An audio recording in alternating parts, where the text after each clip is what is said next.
Clay, as we revisit the augments in Cold Station 12, I'm a little bit more impressed, and by that I mean less impressed with their clothing in this episode, which the bright lights of Cold Station 12 did no favors to.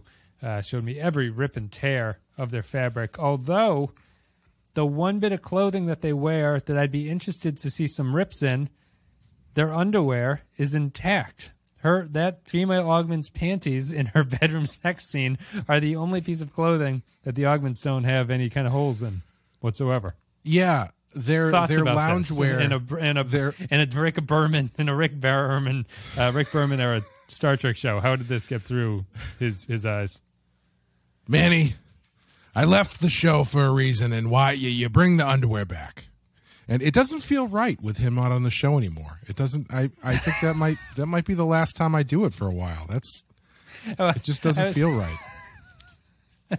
With I thought the you got my message about making sure that the shirts had holes in it so you could see all the side boob.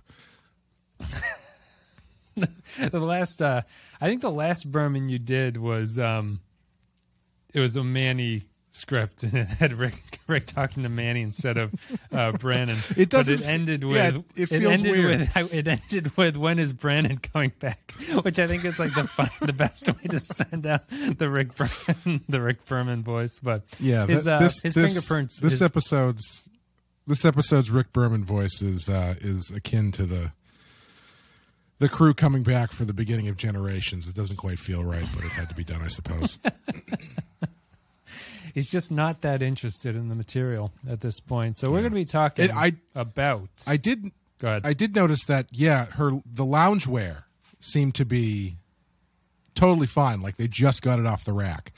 But their everyday attire was quite full of holes, and maybe that's just the style on Augment Planet. I don't know.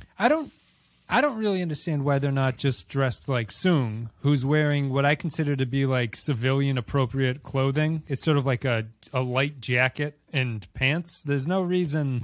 Yes. I don't really understand why they're wearing what they're wearing, quite frankly. Like, it doesn't make any sense. And I think they'd actually be more intimidating if they were dressed like Soong, if they were dressed like normal people, and like not like biker mice from Mars, except real life versions of them or something.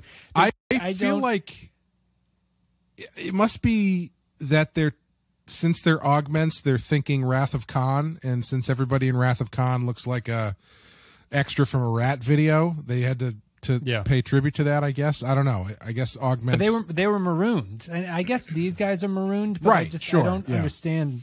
I don't understand why their clothing is so tattered at this point. Like, Khan's people never had a chance to change their clothing. These guys have had plenty of time to step into the wardrobe room and replicate some new clothing or something, or whatever, however they get clothes. But anyway, we're talking about Cold Station 12 right now. It is the 5th episode of the 4th season of Star Trek Enterprise. It came out on November 5th, 2004. It is 2 of 3 in the Soong's Augments arc. It is 2 of 9 in the overall Augment arc. It's written by Michael Bryant, directed by Mike Vehar. In-universe date is unknown. It's 2154 with a little bit of videotape from 2143. In this episode, Cold Station 12, Soong's Augments take control of the medical facility containing more augment embryos and several dangerous diseases. Soong's Augments is a real vocal exercise warm-up thing to say. That stretches every bit of tongue muscle that you've got. This is part 2 of 3. We're in the middle of a trilogy. And I will say, to kick this off, I don't know if you remember, because it feels like it's been 6 months because we're recording Enterprise so infrequently. I think what we complained about in the previous episode, whatever the hell that one was called, the one where they introduced Borderland. Borderland, everything that was wrong about Soong in that episode, I will say that we were like, this is a trilogy, maybe they'll fix things. I think that they fixed everything that's wrong with Soong in this episode. I'm a little bit wary of the fact that they don't do character work across multiple episodes like this to make the character seem a little bit more consistent or something. But we complained that the first part, Soong just seemed like he was just too evil for no particular reason. He wasn't sympathetic enough. And I think here, I really liked this episode. I don't think it's great or anything like that, but I think that this one did some stuff that I don't think Enterprise has ever done. And a lot of it comes down to Spiner's portrayal of Soong and the writing for him here, where he actually feels like a person who has some complexity to him. There's a little bit more of a compelling nature to him here than he was in Borderlands. But if you want to go with that, what'd you think about Soong? If not, where do you want to go for your lead off? Yeah, I would agree. I think his performance was a lot better. I think the writing for him was a lot better. I didn't understand why they were playing him like Hannibal Lecter in the last episode. I understand completely why they play him the way they play him in this one, and I think he's a lot better for it. I think this episode is much better than the first one. This is one of the better. I think this is one of the I think this is one of the better Enterprise episodes we've seen in a while.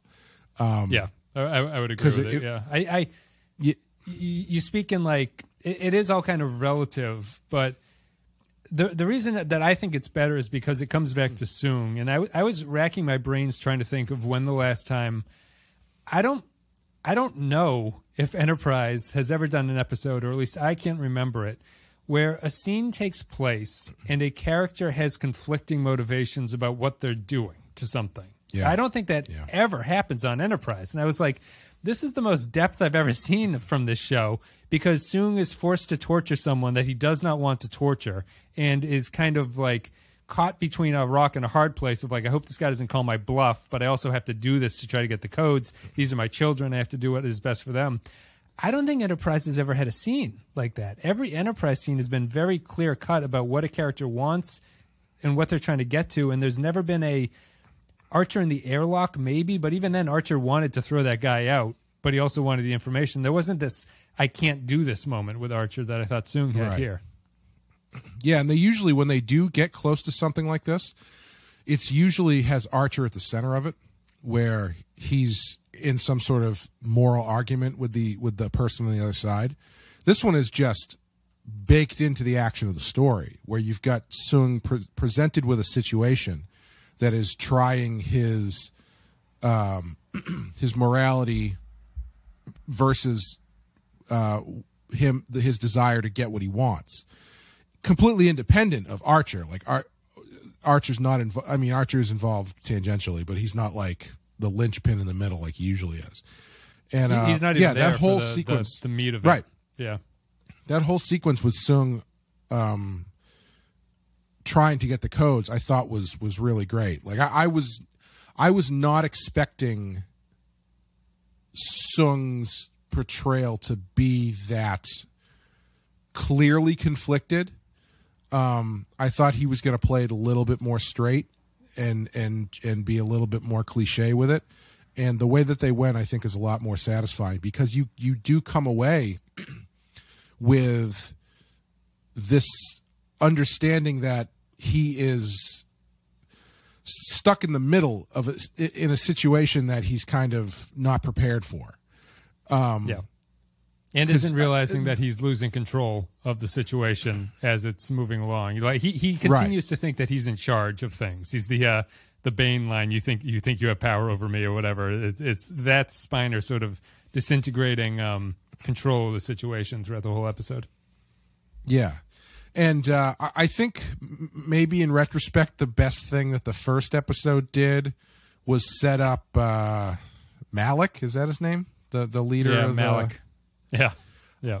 They set him up as being willing to do what he has to do to get what he wants, but I mean, they didn't do that well. But I guess that's the best thing you could take from the first one, is going into this that he's willing to kill people to get what he needs. I think I think that Spiner is like pretty good in this one. And in the first one, it felt like he was really, he's great. If not mailing it in, but it's like the character is so limited that there's really nothing. He reminded me mostly of Lore in the first episode. And there's something to be said for like the fact that they cast him over and over again. And it's kind of clever. It hides the fact that an actor can only do so much by saying like, all the previous Soong behavior is represented in the androids that he builds later. Like he kind of captures his family history in these androids, so they act like them and stuff like that, which is cute and kind of fun. And I think that that's interesting enough. But I think here he gives the best because this is entirely what we were complaining about in the first part. They are this conflicted group of inventor scientists who want to do something, but always sort of open a Pandora's box when they try to do what they're doing, because they overestimate the amount of control that they'll have over the situation. And I think that where Noonien Soong is kind of a goofball, like wizard character, at least in TNG, I think this guy's name is Arik Soong, is more of a tragic figure, because he's going to die, right? I assume the augments are going to kill him at some point. Malik seems like he's going to be someone who kills him, but he has a little bit of a tragic characterization to him, and I think that's I just think that this episode, in complete contrast to the first part of it, just gave him a lot of places to go, alternates between him having control of the situation, having something to say, and then not realizing how bad things are going. I think the downside to this one is that, in contrast to how well Soong is being developed, I think the augments are critically underdeveloped here. Like they're not really real people, and I think that it hurts the story overall. No. Yeah, I'm still not even sure what they're after, aside from just those embryos. I guess, are they trying to start their own, make their own world? race? Is that the deal? Save their brothers and sisters. I was thinking about like 3/4 of the way through this, when they're like killing people to get these things, and then Enterprise is willing to blow the place up to stop them from getting these things. A part of me did flash back to Khan, where Khan was like, we just wanted to start our own place, man. We don't want to, we're just trying to get out of everybody's hair. We're not trying to be evil. Leave us alone. We just, just leave us alone. And I kept thinking, like, what's stop? Why can't you just give them these things? Like, what's the big deal? So like, well, they come dangerously close to making a anti-abortion argument in this, interestingly, where Archer and Phlox are talking to each other. Right. And they're like, why didn't you just get rid of these embryos? And he's like, well, is that the right thing to do? And Starfleet took a anti-abortion stance. They took a pro-life stance, and they did not get rid of the embryos because they were life, or they would consider them to be life at that point. And it's I don't know why. I think that goes back to the augment thing. Like, Malik is just kind of an asshole, and that's the only thing that prevents them from just being able to leave, because he wants to be a bad guy, and the script is just like, these guys have to be bad, they have to be one-dimensional. And like, in contrast to the argument about them, they can't back it up. Yeah. Like, his actions actually kind of they make sense, like, rationally, if you're going on the logic of someone in his position that is willing to make sure that they have all their bases covered. His actions actually do work.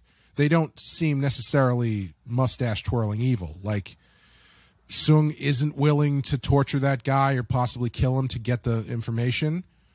Malik is, and even the thing at the end where he downloads all the viruses, I could see that as an understandable backup plan for anybody who comes after them. It's like, well, I've got all these things. You know, it's it's like North Korea talking about having a nuclear warhead. It's like, well, as long as they keep saying they have it, people are going to stop fucking with them. It doesn't matter if they actually build it. So his actions make sense. And I think, unfortunately, since they are so thinly drawn as characters, he ends up bleeding into over-the-top villainy, like when he shoots his brother, and there's really no reason why he has to be such a dick when he beats up Archer. You know, I think, and to go back to Soong for a second, I think the difference comes between the first episode and the second episode because we know who this character is in this episode. We know what he's about. We know how he's going to deal with these situations. In the first episode, and I remember, I think this was one of my criticisms of it, I don't know who the fuck this guy is. Like, it's Brent Spiner, sure, but I don't know anything about this guy who's been in jail for 11 years or whatever. And so they have to make you interested, so they give him this weird, like, Hannibal Lecter kind of vibe, but none of it really sticks because I don't really know why he's so dangerous, because they haven't spent any time showing you what he's about. It's just sort of like throwing a bad guy in with the good guys and just kind of go with it, so it breeds more. The Federation over-the-top doesn't like performance. him. Therefore he's bad. Right. And so that and I feel like I feel like I can empathize with Spiner in that, where it's like, I don't know what to do with this. They don't like him. I guess he's a bad guy, and so he plays him like a bad guy.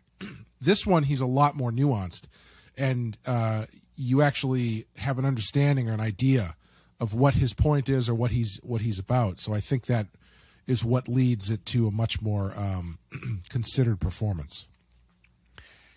Malik, you were saying that he's kind of a dick to Archer. I think that the Augments are in a weird spot, because I think that through that fight scene, they're trying to capture an homage and a kind of energy from Khan versus Kirk there. Sure.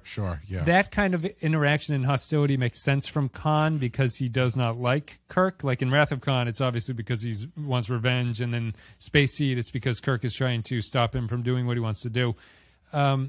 The Augment problem to me here is that, and I don't even know if Khan really represents this, but I think the performance from Montalban implies it.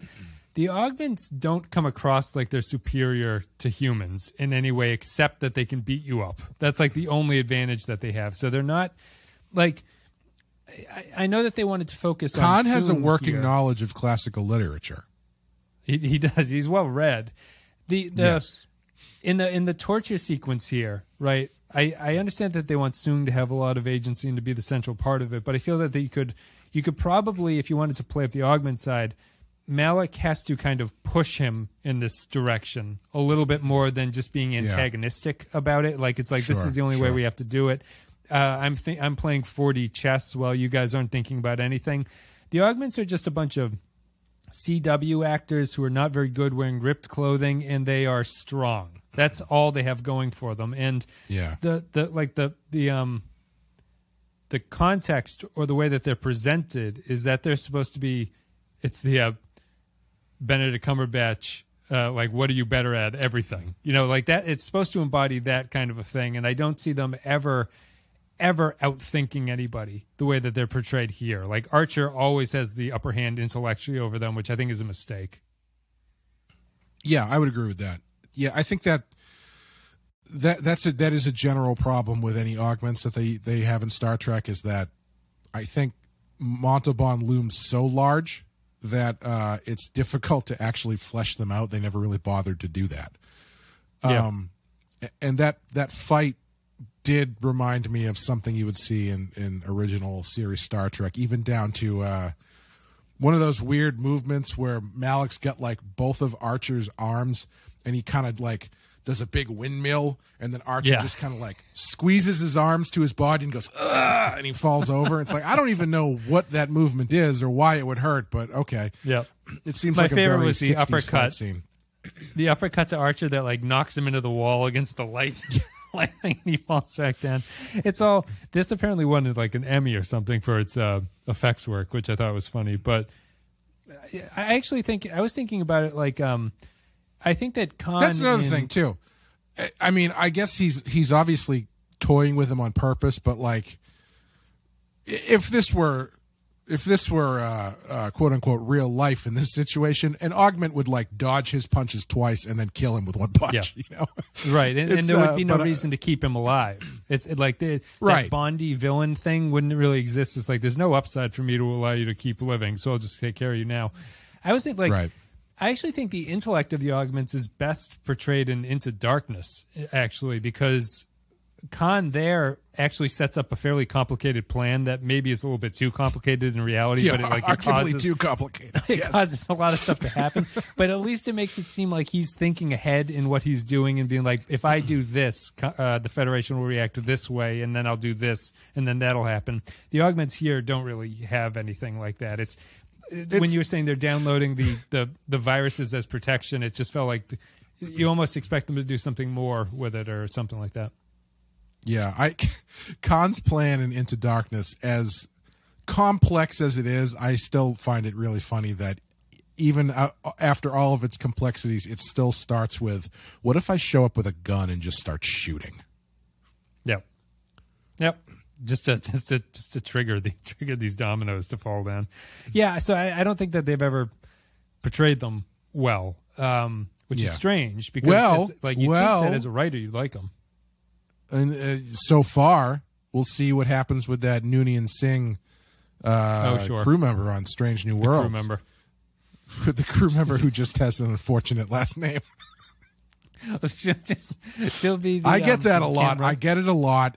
It's no relation. It's just it was a very common name in that section of India at the time. It's you actually share a last name with a famous Trek novelist, which is funny. Do I? Una McCormick. Yeah. She writes a lot of the Discovery books that are coming out now. The hell was I going to say about this? The Soong's. I mean, the augments are just blanks, which is surprising to me because from a writing perspective, you think that you'd actually be interested in writing for these guys, but that doesn't really seem to be. It doesn't really seem to be the case. They're more interested in Soong, which I think is acceptable. Anything else about those guys? I don't really. Yes, I do want to talk about Chet, the forgotten augment, who has Udar. Udar. What's the name from Nicholas Nickleby? Is it it's like Smigel? Skitch or something? Yes, Smeagol. I couldn't hear it. I couldn't hear it. I thought I kept thinking that they were saying Smigel, like Robert Smigel, the comedy writer.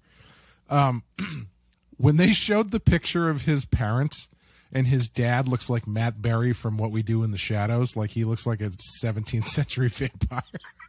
Yeah. It's saying something that in an episode where they've written the augmented super soldiers as incredibly bland, they actually managed to write the one who isn't augmented as even more bland than they are. His name is Smike. I thought he was Smike. Smike. I thought he was kind of amazing casting because he's supposed to be the less than impressive augment. He's the most doughy-faced, awful hair character that you can cast. And it's like, wow, this guy is so thoroughly a 4 out of 10 that it's like amazing that they managed to cast him. He's like a perfect casting. I actually don't really understand what the point of this character is. I don't know what he tells me about anybody in the story. I don't know.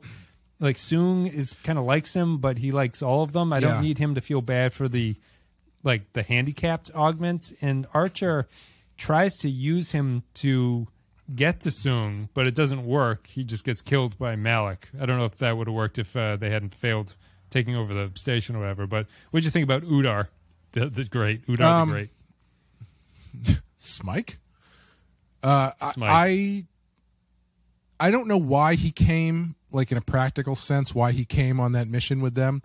I understand that he's probably going to be the wedge issue when it comes to the split between Soong and Malik. So that's really the only reason I can think of having him there, because he was outcast by the augments because he's not superpowered, whereas Soong loves all of his children and believes that even the non-superpowered ones should be considered. And Malik doesn't believe that. I don't know why he needed to shoot him. Like, it doesn't seem like they had. I don't know. It just seemed weird that he went out of his way to shoot him. Even when he died like a doughy, underwritten dope. He's just laying there, like half reclined against the wall, and then they shoot him in the shoulder, and he just goes, bleh. Yep. Nope. He died as he lived, unimpressively. I don't know. I actually don't know. I don't even know if it works for Soong's characterization here, because Soong has been portrayed as, I was viewing, and I think it makes more sense for the character if he views the augments as his children more as an extension of his like professional work that he's done. It's less that he cares about them as a human rights issue to me. The reason he likes them is because they are the living embodiment of what his work has trying to been for his entire life. Sure. So Sure. I view him as more professionally a father to them than actually. And in the way that I viewed Soong, even though I don't think he's a horrible person, I don't see that he would have a special connection to the not genetically special augment. You know, I just don't. I think that he would actually view him as, I wish you had been genetically superior, because that would have proved that this is all worth it in the long run. So I thought it was just a not effective storyline to give that Udar character, because I don't know who benefited from seeing him at all. I don't feel like anyone benefited from it. So you think that Soong should view them more like a family in the way where like a corporation says we're all family, but then they'll still lay you off and take away your health insurance at Christmas kind of thing? Yes, it's a very like startup. It's a startup family where we can't pay you a lot of money, but we'll consider you family. We'll have some pizza parties and stuff like that. Sure. Yeah. I think that works for him. Yeah, like, because I thought that they did a very effective job of making Soong sympathetic, but also still clearly wrong in what he's doing here, and that would have just played into that dichotomy between the character a little bit more. Even still, I think it's well done in that what he is actually trying to do, I don't think is necessarily bad. Like I said, they're just trying, much like Khan himself. He's like, we're just trying to find a place to live. The way he's got to go about to do it isn't great. Maybe he could have done it with more diplomacy or something. I don't know. Yes, but less fighting. Yeah, but the actual outcome that he's looking for is not something where you as a viewer can go, "Oh man, we can't ever let him do this because that would be terrible." Half the episode, I was thinking, even in the episode, they're kind of like, "Would it really be that bad?" Yeah, and I think that's what makes him. That's what makes it so interesting. I mean, maybe there's the problem there. I think that you're getting at is that there's kind of a lack of reason for Archer to be going after the augments outside of Starfleet wants them to do it, which I assume is because the embryos are so dangerous that they're like a weapon of mass destruction. They can't be allowed to come about because the second eugenics war will take over the galaxy or whatever. I think that's supposed to thematically relate to the argument that Archer has or the discussion Archer has with Phlox here, which is kind of a tie back to the first episode where we were saying that like Soong, it's interesting that the Starfleet took such a hard line on him because his genetic work seemed to have so much promise for it. And Phlox brings that up in this episode, saying that he's kind of brilliant, and it's unfortunate that he was locked away and wasn't allowed to do the stuff like that. Archer has the thing about, my father died of a genetic disease when I was 12. If this guy had been allowed to do some work on him, maybe that wouldn't have happened. One criticism, I think, is that core debate, I think, is really interesting, and I think is a good Star Trek place to go and talk about. I don't think through 2 episodes they've really paid that much attention to it in a satisfying way. Like it comes to it sort of ties into the pro-life argument about it. Like I feel there's a lot to unpack in what they've done to the augments and whether or not this is good or why people think it's good or bad. They discuss it, but it's one of those Enterprise philosophical debates where Archer kind of brings it up and everyone goes, that's something to chew on. And then they all break apart and go separate ways at the end of the scene. And it's like, well, what does anyone else think about that? What do you think? Yeah, it does seem like they keep kicking the can a bit. But on the other hand, weirdly enough, I don't really think that's what these episodes have been about. Like, they are definitely more action-oriented Star Trek episodes that have a root in this kind of philosophical discussion. But I wouldn't say they are philosophical discussion episodes. Yeah, I would agree. Yeah, the very Enterprise maybe it comes up still. Yeah, definitely. Maybe it comes up more in the 3rd episode. I don't know, but it feels kind of appropriate that they are kind of just bringing it up in passing, because like if that's not that discussion they're having is really only something that they're kind of considering as they go to the rest, what the actual story and plot is. It's part of it, but it's not the focus. Like, they're not there to enforce laws about what constitutes a human life or whatever. That's not what they're thinking about it. They're considering it. It's an interesting conversation, but that's not why they're there. Yeah, I would agree. It's kind of interesting how we're only 5 episodes into the 4th season, but there is a definite difference in the show this year. Like, I think down to production of how things look. It's obviously shot differently, and there's a lot more close-ups, as we mentioned.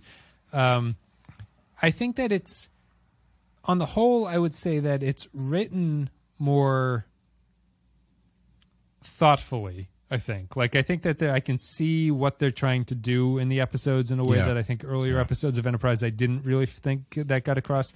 But at the same time, they haven't really abandoned what makes Enterprise its version of Star Trek, which is that it's a lot of action and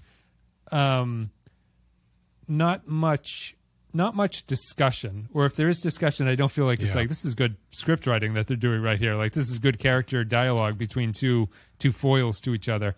It's still largely action-based, and maybe all that they're doing is they're relying on previous existing canon to kind of fill in the character blanks that you have in your mind. You go, I know the Augments. I know what Khan was like. I can imagine these guys are like that. So I don't know if there's much. I'm sure more will develop in this season, but it has been a takeaway that it's definitely a different show this year, but it's not as different as I thought it potentially could have been. It still feels like a Enterprise show at its core. Well, I wonder if part of it is that they actually have realized what kind of a captain Archer is, and he's not really the captain who's going to have the philosophical argument. You know, it's kind of not what he's built for. Do I need the episode to hinge on Archer letting everybody know what his stance on reproductive rights is? Probably not. I don't know if that would really land the way they want it to. But what he has to do here, I think he's perfectly suited for, where he has this kind of philosophical backing to the actions that he's taking, but it's not like I said, it's not the forefront of what he's doing. He's got a mission to accomplish, and that's what he's going to do. He's not just a straight shoot 'em up captain. He is considering things a bit more than just going in guns blazing, at least in this episode. But I don't know if he's really built to have those kinds of big discussions or philosophical swings the way that some of the other ones are, the way like Sisko or Picard is. Like, I feel like he's almost kind of like what Riker would be if Riker was a captain. I don't know if I really want to have Riker giving me philosophical thematic breakdowns every episode. He doesn't really seem built for that. No, Archer definitely wouldn't square off well against Soong in this, I don't think. And that's like, that almost makes me a little bit disappointed about the augment of not being more intelligent, because I feel that Archer is the easiest captain for the augments to get one over on. Like, I feel that that's actually writing the character fairly well, is that these augments are better than Captain Joe Blow, which is what Archer kind of is. You know, Archer's just a regular guy, really. He's the most regular guy of all the captains. And the augments had a space to go there. They won't go there. I think the only downside of it that is not changing is that I'm still not super impressed by Enterprise combat. You know, it's like, all right, whatever. Sure. Like, this is. I don't feel that they do it tremendously awful here, and it's more interesting because the augments are strong and they can punch them all across the room and stuff like that. But I still, this one the combat struck me as interesting, if only because I think they were deliberately going for the space seed fight in engineering between Kirk and Khan. Like, it felt like that was the kind of fight that they were doing, except Archer loses in this one. That's about it though. But I thought it was good. Otherwise, it's more action, and I feel that the third part is going to be heavily action, which I'm not really looking forward to. I feel like this might have been the peak of the trilogy. That'll be interesting. Yeah, that'll be interesting because there's not. So what makes me think it might not be? Well, I don't know. Because, I mean, like, usually a third part of something like this, you can kind of see what they're driving at. Like, what's the end goal? How do they need to be stopped?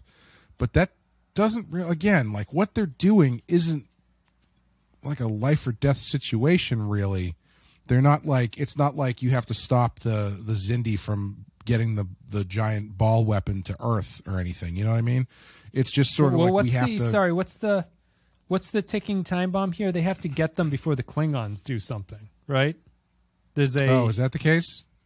I think there's something to do with the Klingons. Don't the Klingons want them because they were or because of what they stole the ship or something? And they're going to. I mean, probably. I think that's what's going on. Yeah. Yeah. They don't really but stress even so, like quite a bit. Yeah.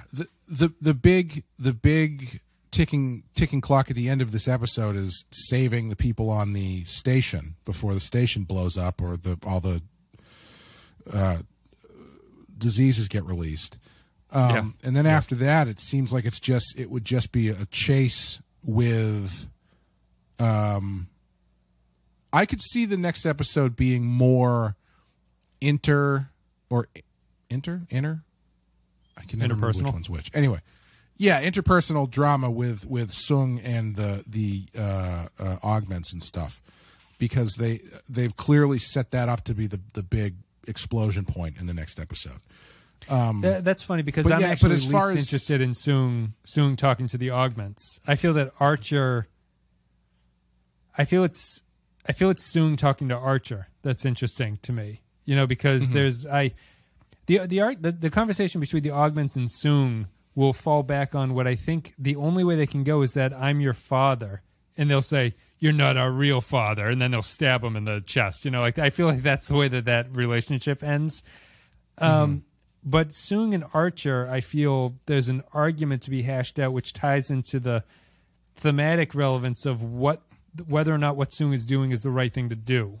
And Archer has the opposite point of view there, I think. I just don't I don't see that happening in the last episode. I feel it's going to be a lot of I don't know anything about it, but I feel like Soong could potentially die very early in it, and then it's Archer and the Enterprise chasing down the bird of prey with the augments on it as they try to do something, you know?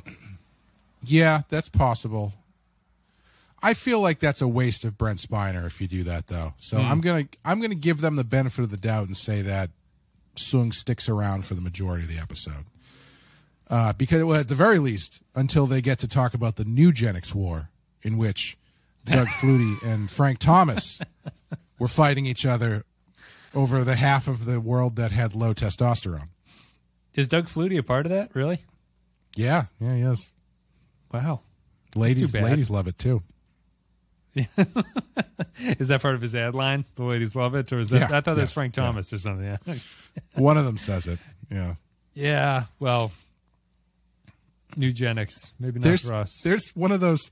The version of that commercial that's been on recently is Flutie and Frank Thomas are playing golf, and they start talking to this random guy about eugenics, and there's these two women who are like also there, and then Frank Thomas at the end is like, and trust me, she'll like it too. And then they kind of like chuckle or whatever. I really want one of the women to be like, I don't know this guy. I came over because it's Frank Thomas and Doug Flutie. I don't care about this guy's testosterone levels. Are they like I don't know. They're just hanging out. Yeah. Yeah. You know, ladies, what they like. Yeah. That's low too T, bad. baby. Got to get that T up. Low T. Bunch of beta males, scumbags. I don't think I have any. There's nothing to talk about on the Enterprise here. Interestingly, the Enterprise is just trying to get to the planet. Do you have anything to say about them? Who's the member of the Enterprise in the show Enterprise who would be most likely to have low T and want to get on eugenics? Who would fall for that commercial? Reed. I was going to say it's Reed. Yeah, yes, it's Reed. I could see it maybe being Mayweather, where it's like he's just a normal guy, and then all of a sudden he's like, blah, blah, blah, I'm on this thing, eugenics, and it's like, I'm what? He's too muscular. Reed he's pretty ripped. He doesn't have the physique. I think that Reed will start taking eugenics, and he'll get that beard that he got in that Future episode where they all showed up 20 years later, and just is extremely, extremely alpha. I think it's definitely Reed. Reed, Hoshi would we take haven't it if you seen were each other male. in 20 years. We haven't seen each other in 20 years. I can tell by your beard, your T is much higher than it used to be. Dr. Phlox doesn't need to scan him at all. Most we can go out on this, I guess. Most writerly moment, artificially connecting Phlox to the doctor to give a personal stake Sure. to him when he gets tortured, and the guy will be like, I didn't like that other guy. Yeah, but he I can't really have didn't Phlox care with about the that same-" other dude, huh? That was like 15 minutes of watching that guy's blood boil, and he's like, I'm not going to tell you shit. And they like pinch Phlox, and he's like, all right, leave him alone. Leave him alone. Yeah. I will give you everything you need. Yeah. A lot of reading between the lines about the interpersonal relationships on that station. Just a close-up on Reed going, I like that actor, though. How do you pronounce it? Is it Richard Richard Reel, something like that? I don't know what his, I've never learned his name, actually. Yeah, he's a great character actor, obviously, but he the first time you see him, he turns around with big Office Space energy. He's like, the reports are done, and it's like, oh, that's good. Yeah, that was the most. That was the most writers pulling the strings there. That we need to give this guy some reason to crack. At some point, we'll have him be best friends with Phlox. Well, I will give them credit, fine. though. Whatever. I will give them credit when they first introduced it. When Archer's like, you know that this guy is on the station, I was like, oh, something bad went down between Phlox and this guy, but that's not the case. They're good friends. He just introduced it very strangely. He's been in the show before, hasn't he? No, I don't think so. That doctor? No, is he not? Is he not the guy who Phlox writes letters to? Oh, is that the guy that Phlox? I can look that up. I don't know. I thought maybe, but I thought that guy's name was different. Maybe it is the same. What the hell is this guy's name? You could be right there. I can't find the doctor. Oh, maybe I'll go down to the bottom here. It's the guest for anybody star who's listening who's not a Patreon subscriber. It was only Jeremy a 2-point Lucas. difference in our trivia battle that we had last week. They did. That is the guy. You would have gotten that question right. So that's the guy he's writing to in Boom. Dear Doctor. Yeah. Okay. All right. That's fair. I underestimated the show. So that's a decent callback there. Archer should have gone, remember in the episode Dear Dr. Phlox when you were writing those letters, and I would have been able to connect the dots. How come All right. How come I can remember that? But I can't remember what happened like 2 episodes ago. Or what the name of the planets in Omega Glory is to our chagrin. I don't know. You would have cleaned a little taste for the non-patrons. You would have cleaned house in that trivia contest we had the other day if you'd only been asked Enterprise questions, because you got every single Enterprise question. So you have been paying attention. All right, let's wrap it up there. Somewhere in my brain. Thank you very much, patrons, for listening to the show. Or thank you very much to everybody for listening to the show. If you want to support us, you can go to patreon.com/Lipinski File. It's the best way to do it. A couple bucks a month, you get extra podcasts. We're talking about Tombstone this month, the Kurt Russell Western. We did a trivia contest, Me versus Clay. That is up on the Patreon right now. You can check that out. This is coming out much later, so we'll see what else there is. We could be in the next month already. There's all kinds of stuff. You get access to polls. You decide what we talk about. There are behind-the-scenes things. There is little conversations in the Discord that only captains can access. And as always, Amanda and I are covering Friday the 13th. Right. Yep. I'm not involved with that. I always forget about it. But they're doing every single movie in the Friday the 13th series. And they're up to episode 10, 9 or 10 right now. I think 10 will be coming out at the point of this comes out. Wow. Will this be October when this comes out? I think so. Yeah, we're like 2 weeks away. Holy crap. Don't tell me that. September needs to be longer.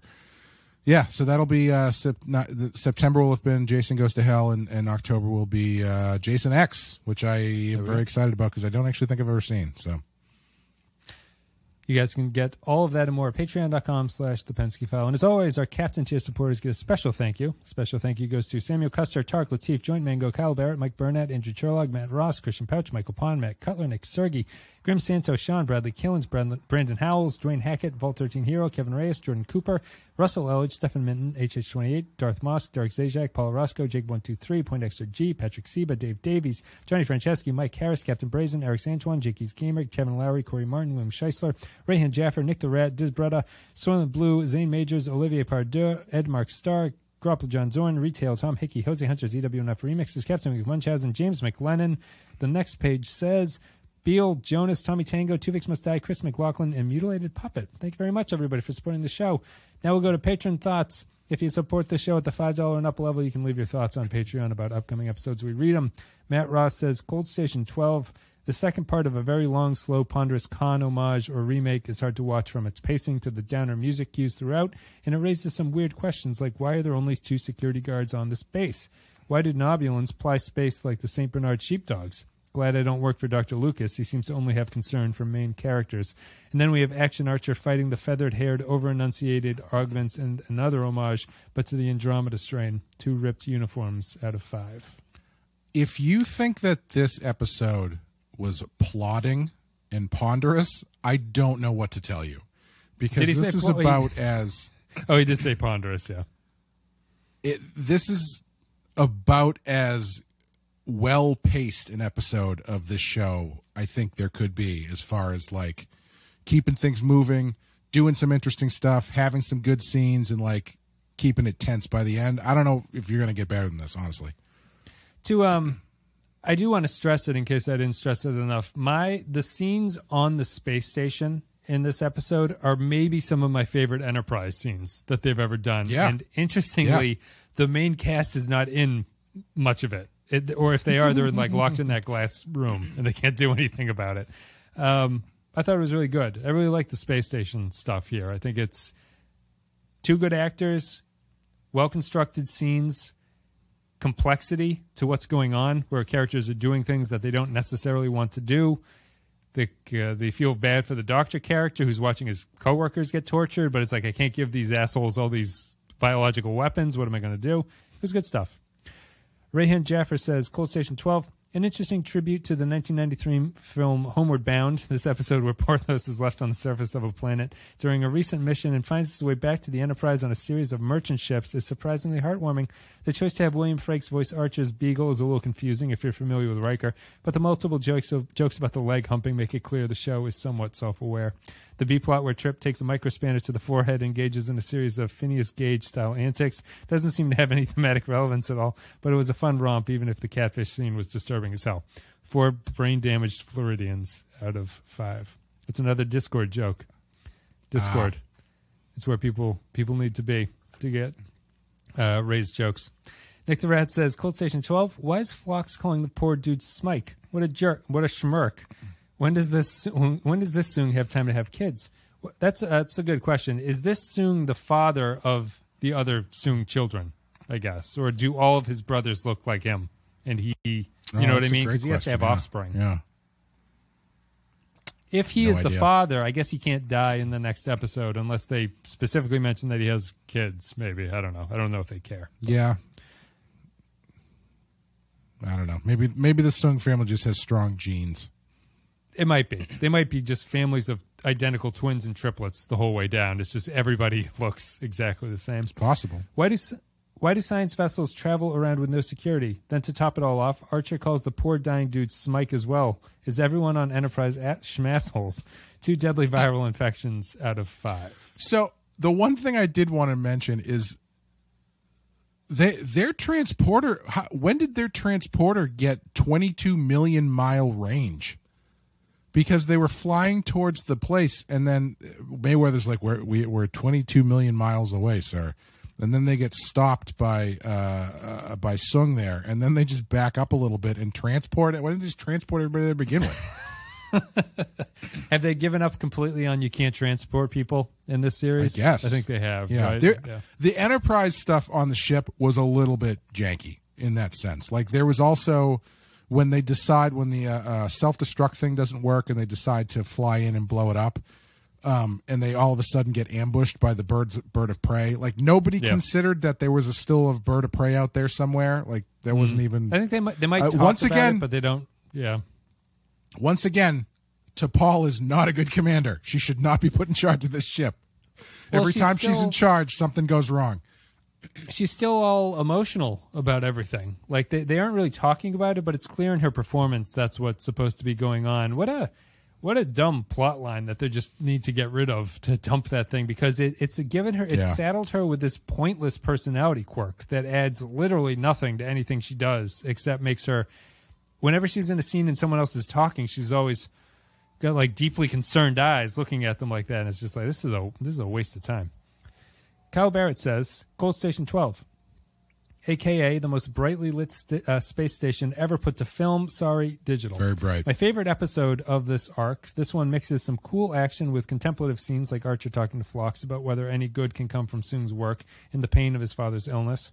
I'm a sucker for hostage episodes of any series, and until the lame cliffhanger, each action beat and torture moment shines light on the characters and their dynamics. A Soong family member raising a bunch of outcast, unique, and superior children on a planet is a total parallel with Picard, which, if you still haven't figured it out yet, is a decent show. That's enough of Kyle's comment. I wonder if Soong came up with the names of the augments himself, or if they were written on a test tube, because who in their right mind calls the child Udar? 4 lab leak theories being deleted by Facebook out of 5. Yeah, I mean, he's clearly more of a... I see the parallel more with Noonian. Like, the parallel there is very clear, where these children that he makes are androids in Noonian's case, and Arik Soong makes eugenics characters. But I agree with Kyle up until the Picard comment. Picard is better than Discovery, but Picard was not a good show. Is it, though? Is Picard better than Discovery? Yeah. I think it is. Yeah, I think it is. Yeah, I guess. Probably. Yeah, you're probably right. I think it might benefit Picard from only one season. Yeah. Yeah. It just left a bad taste in my mouth, I think. Because it was a Picard show, and that's true. There's more on the line.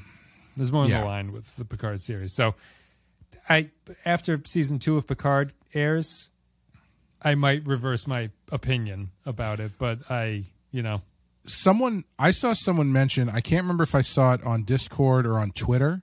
Someone brought up a really good question, which is, are they going to... So the plot of Picard seems to be they go back to the 21st century, I guess to save money.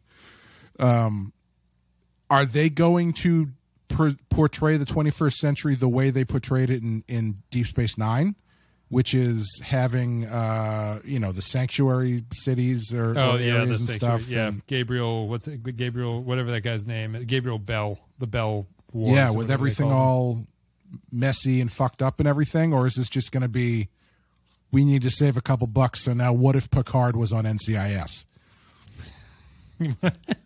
Picard asking everybody to download WhatsApp on their communicators so they can freely communicate across the planet. There was a shot in that trailer of when they go back to the 21st century of like an SUV peeling out into traffic, and it looked exactly like every other show CBS has ever made in the last 10 years, and it made me really worried that it was just going to be, it's like Picard showed up today. Without the charm of Voyage Home, it does. Yeah. They have really lost something where it's the same with what were we talking about? The new Matrix thing, where the original Matrix trilogy had this like look to it, and you could almost say that the reason it looks so fake in its combat is because they're in a fake computer program. Like it's almost an intentional choice to be like we're in this fake world, and our combat looks ridiculously fake and stylized at the same time. But the new Matrix, just from that trailer, just looks like it's that generic CG sheen on things that like most action-y CGI-based movies have at this point. And that's how the Picard trailer felt. It felt like every cop CBS show that you've ever seen, where it's just like a low camera as the SUV is driving at it and stuff like that. It doesn't. These shows don't feel like they have a tone, a production tone that is unique to them or anything like that. Yeah. Thank you, Kyle, for your comment. Oops. Thomas Darnell says, kind of a weak follow-up to the first in the arc. Okay, the augments are evil. Soong is less evil. The augments like their red clothes and will not change them. What did Soong think these kids were going to be anyway? You're so much better than these pathetic people you've never met. Please don't kill them. 3 out of 5. Latte Librarian would like to see Persis kill Malik and take over the augments. She seems more interesting than he is. 3 hostages out of 5. Groppler John Zorn says, when I taught junior high school, I always wanted better comment codes for the report cards. Stuff like, don't threaten stuff if you're not willing to follow through on it. Also, your kid's a dick. 3 + 1 out of 5 with the bonus point for mining all of those disease names from previous Trek. That would have been interesting trivia. They did.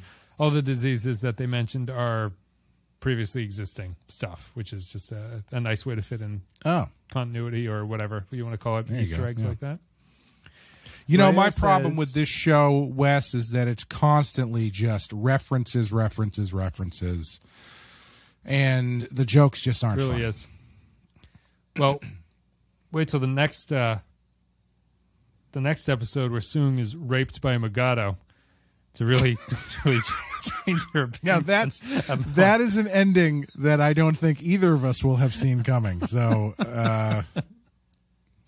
get ready for it, Lower Decks. Yeah. Royo says, Enterprise continues to deal with the debate on ethical pitfalls on transhumanism. The fundamental problem with this, however, is the depiction of the evolved human as space-age caveman. Whereas Khan, way back in Space Seed, was sophisticated, charismatic, and manipulative and cunning, these Enterprise augments are not. Soong has to do the thinking for the augments, which unfortunately makes humanity appear far superior. Richard Reel, it's R-I-E-H-L-E, I think it's Reel or Really, was a welcome guest star, and it creates the amusing juxtaposition of savage cavemen beating up on a friendly scientist. Overall, the hostage situation in a biological warfare lab was interesting enough. However, this episode was way too horny for its own good, showing us the unnecessary detail that the augment underwear is intact, unlike every other piece of clothing. Great minds think alike. 3 out of 5. You know, that is actually a really good point about the not the underwear. About how weird it is that the augments end up acting in a more savage way, in like regressive way than the humans do.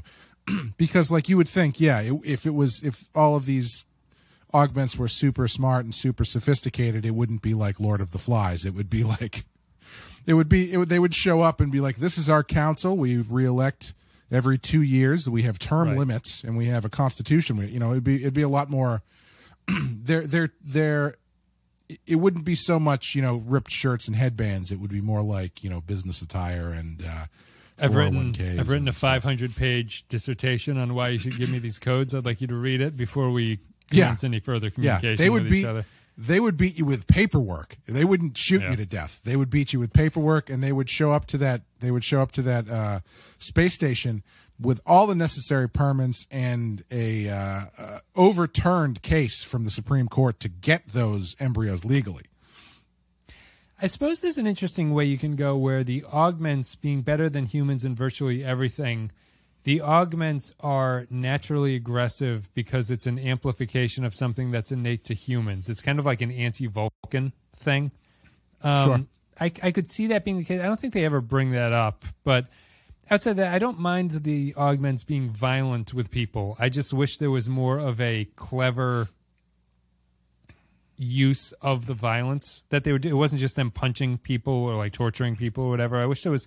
I didn't mind the torture, but I just want them to use violence when they're back up against the wall, and it's the only way that they can go forward. Kind of. I don't mind that for them as a piece of this franchise or whatever. It is really interesting how the kind of like survival of the fittest mentality in fiction and honestly in real life is always portrayed as like the biggest, the toughest, the strongest, and not necessarily the smartest. Where like Apocalypse in X-Men, he's all about survival of the fittest, and he's always like, the strongest will survive, and it's always like literally the strongest. Yeah, and right.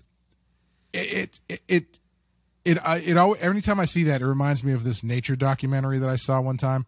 I was just flipping channels, and it was on the Discovery Channel or something, and it was talking about cuttlefish. Stay with me here. And the there was this not cuttlefish, like the Cuttle fish. Yeah, like the Cthulhu looking guys. Yeah. The squiddy guys. And they were showing this situation where there was a female cuttlefish and a male cuttlefish, and this male cuttlefish was like an alpha male cuttlefish, right? And then there was another male cuttlefish that showed up who had the hots for the female, but the alpha cuttlefish like wouldn't let him anywhere near. So the secondary cuttlefish pretended to be a girl. Okay. And the big strong cuttlefish was like, okay, if you're a chick, you can come hang out. And so let the cuttlefish in, and then he very quickly went over and had sex with his girlfriend. And that's survival of the fittest. That cuttlefish gets to propagate his species, while the big tough alpha one looks like a fucking cuckold. Yep. Yep. No, that's that's offensive with the new understanding of gender roles and stuff like that. But the cuttlefish, I guess, will give them a break. Yeah, I mean, there would be. I mean, clearly humans demonstrate the intelligence over strength, right? Like we're not strong. We've dominated this planet, but we're not in a position to be like a grizzly bear fighting a grizzly bear with our bare hands or anything like that. So right, it's, right. Yeah, that is interesting. Like if you were to redo them, just to strengthen the parts that make humans dominant on this planet, like cooperative and stuff, like their cooperation is just like off the charts. Like they almost have like a telepathy or something that they know how to work well with each other. I don't know. There's places to go. But again, you could just rip their shirts and have them punch Archer, and I think that'll accomplish the same thing. Sure. Russell Elledge, final comment. Richard Reel, I'll keep saying that, just can't catch a break. First he gets hit by a truck in Office Space. Now he gets the shit beat out of him by a wannabe Khan. I like these Season 4 stories. Closer to home in building the universe that we eventually will see in TOS on forward. We eventually see in TOS going forward. You know, kind of like what a prequel is supposed to do. Thank you very much, patrons, for leaving your thoughts about Cold Station 12. Patreon.com/ThePensky File. If you want to support us, go there.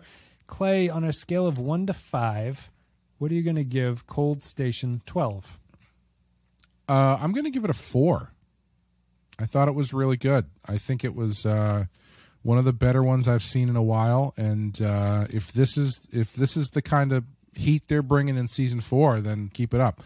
I honestly wasn't expecting it to be as good as it was after the last one. I was the same. I was kind of not looking forward to it. I was like, oh man, I just want to get through this trilogy because I didn't like that first one. I don't know what they're going to do with it. Yeah. But yeah, I thought it was a great, and we'll see. I guess they're all gonna. Are they? You said they're all 3-parters or 2-parters, 2 or or something 3 this season. I think there's some 2-parters. 2 or 3.